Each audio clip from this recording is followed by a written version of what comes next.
Hey friends, welcome to Maurya's food stories. നമ്മൾ ഇന്നുണ്ടല്ലോ നല്ല എരിവുള്ള ഫിഷ് കറി ആട്ടോ ഉണ്ടാക്കാൻ പോകുന്നത്.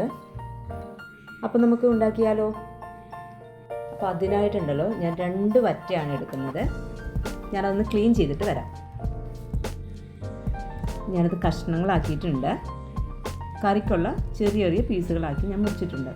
അതിന് വേണ്ടിയിട്ട് ഞാൻ ഒരു സവാള, വെളുത്തുള്ളി, ഇഞ്ചി, ഒരു തക്കാളി, പിന്നെ ആവശ്യത്തിന് കുടംപുളി കുറച്ച് വെള്ളത്തിൽ ഇട്ട് വെച്ചിരിക്കുന്നു. ഒരു പിടുത്തം തേങ്ങ ഞാൻ ഇതിനായിട്ട് എടുക്കുന്നുണ്ട്. അതിലേക്ക് മഞ്ഞൾപ്പൊടി, മുളക് പൊടി, കായം.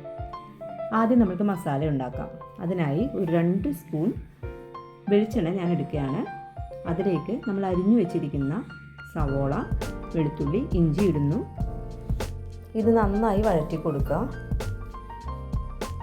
ഈ റെസിപ്പി ഉണ്ടല്ലോ, ഇത് ശരിക്കും വേറെ ആരെങ്കിലുമൊക്കെ ഉണ്ടാക്കിയിട്ടുണ്ടോ എന്നൊന്നും എനിക്കറിയില്ല. ഇത് ഞാൻ ഒരു പ്രാവശ്യം ട്രൈ ചെയ്ത് നോക്കിയപ്പോൾ എനിക്ക് നല്ലതാണെന്ന് തോന്നി. നമ്മൾ ഇതിനകത്തോട്ട് ആവശ്യത്തിനുള്ള ഉപ്പ്, കറിക്ക് എത്ര ഉപ്പ് ആവശ്യമാണോ അത്രയും ഉപ്പ് നമ്മൾ ഇതിലോട്ട് ഇട്ട് കൊടുക്കുക. അതിനുശേഷം ഒരു നുള്ളു ഉലുവ അതിലേക്ക് ഞാൻ ഇടുന്നുണ്ട്.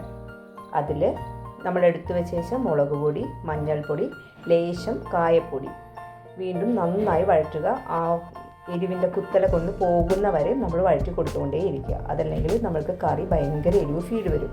അത് വരാതിരിക്കാനായിട്ട് മുളക് പൊടിയുടെ പച്ചപ്പ് മാറുന്നത് വരെ നമ്മളത് ഇളക്കിക്കൊണ്ടേയിരിക്കുക.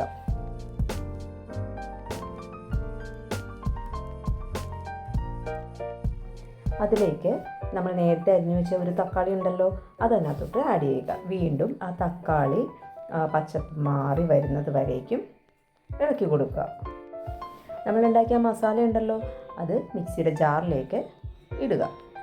അതിലേക്ക് നമ്മളെടുത്ത് വെച്ച തേങ്ങ അതുകൂടി അതിനകത്തോട്ട് ആഡ് ചെയ്യുക. ഈ മസാല നന്നായി അരച്ചെടുക്കുക. അതിനുശേഷം കറി വെക്കാൻ ഉപയോഗിക്കുന്ന ചട്ടി അടപ്പത്ത് വെച്ച് 2 സ്പൂൺ വെളിച്ചെണ്ണ ഒഴിക്കുക.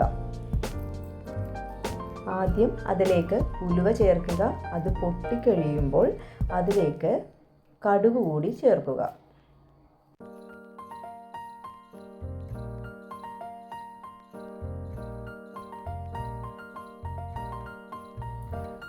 കടുക് ഉലുവയും പൊട്ടിക്കഴിയുമ്പോൾ ഒരു ഉള്ളി, പച്ചമുളക്, വേപ്പില എന്നിവയിട്ട് വഴറ്റുക. അതിലേക്ക് നമ്മൾ അരച്ചു വെച്ചിരിക്കുന്ന മസാല ആഡ് ചെയ്യുക.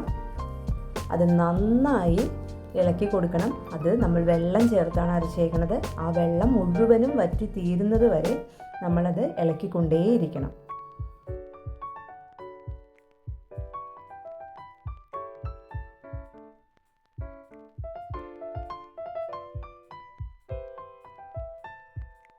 വെള്ളം നന്നായി വലിഞ്ഞു എന്ന് കാണുമ്പോൾ അതിലേക്ക് കുടംപുളി ആഡ് ചെയ്യുക. വീണ്ടും നന്നായി ഇളക്കുക.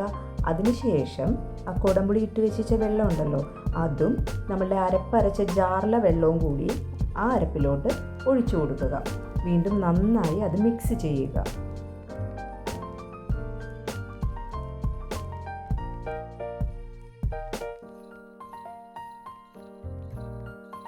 അത് നന്നായി മിക്സ് ചെയ്ത് കഴിയുമ്പോൾ നല്ല തിളച്ച വെള്ളം, ശ്രദ്ധിക്കണം, പച്ചവെള്ളം ഒഴിക്കരുത്. തിളച്ച വെള്ളം മാത്രമേ ഒഴിക്കാൻ പാടുള്ളൂ. അതല്ലെങ്കിൽ കറി ശരിയായി കഴിയുമ്പോൾ കറിയുടെ മേലിൽ വെള്ളം തെളിഞ്ഞു നിൽക്കും. അതുണ്ടാവാതിരിക്കാനായി നന്നായി തിളപ്പിച്ച വെള്ളം മാത്രം ഒഴിക്കുക.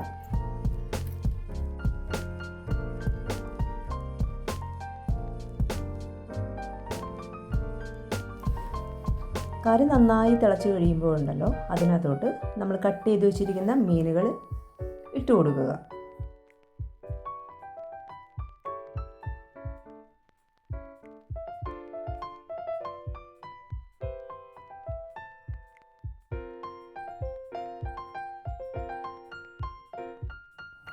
മീനൊക്കെ ഇട്ട് കഴിഞ്ഞിട്ടുണ്ടല്ലോ, കറി നന്നായി തിളച്ച് വരുമ്പോഴത്തേക്കും അതിനകത്തോട്ട് ഒരു തക്കാളി റൗണ്ടായിട്ട് അരിഞ്ഞ് ചുമ്മാ മേളിലിങ്ങനെ വെച്ച് കൊടുക്കുക.